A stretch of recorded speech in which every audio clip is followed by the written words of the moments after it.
కామారెడ్డి జిల్లా బాన్స్వాడ నియోజకవర్గం ఎమ్మెల్యే మాజీ స్పీకర్ పోచారం శ్రీనివాస్ రెడ్డి ప్రజలకు టీఆర్ఎస్ నాయకులకు కార్యకర్తలకు జవాబుదారీగా ఉంటారని పార్టీ పట్టణ అధ్యక్షుడు దాసరి శ్రీనివాస్ అన్నారు. బుధవారం బాన్స్వాడ పట్టణంలోని పార్టీ కార్యాలయంలో ఏర్పాటు చేసిన పాత్రికేయుల సమావేశంలో ఆయన మాట్లాడుతూ వలసవాదులు తమ నాయకుని ప్రశ్నించే హక్కు లేదన్నారు. బాన్స్వాడ నియోజకవర్గ కాంగ్రెస్ పార్టీ ఇన్ఛార్జ్ రవీందర్ రెడ్డి మెప్పు కోసమే బీఆర్ఎస్ నుండి కాంగ్రెస్లో చేరిన నాయకుడు రవీందర్ రెడ్డి అని అన్నారు. ఈ కార్యక్రమంలో నార్లా ఉదయ్, హకీం, నాయకులు, కార్యకర్తలు పాల్గొన్నారు.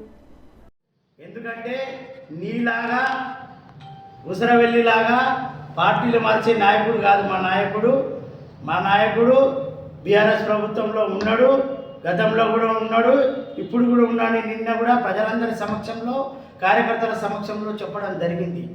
నువ్వు ఏదైతున్నావో గతంలో టీఆర్ఎస్ పార్టీలో మేము ఉన్న కార్యకర్తలం అందరం కూడా వద్దని చెప్తే నువ్వు బాన్స్వాడలో ఎవరిని సంప్రదించకుండా ఆ రోజు బీబీ పాటిల్ గారి సభలో జోగుపేట వెళ్ళి మాకెవరికి తెలియకుండా ఆ రోజు బీఆర్ఎస్ పార్టీలో చేరినాం.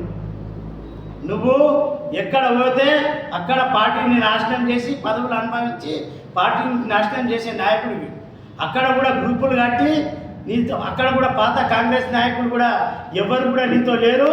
నువ్వు అందరూ కూడా ఇక్కడ టీఆర్ఎస్ నుంచి వెళ్ళిన ఒకరిద్దరు వలసవాదులతో జతకట్టి పోచారం కుటుంబం పైన, పోచారం శ్రీనివాసరెడ్డి పైన విమర్శలు చేస్తున్నావు.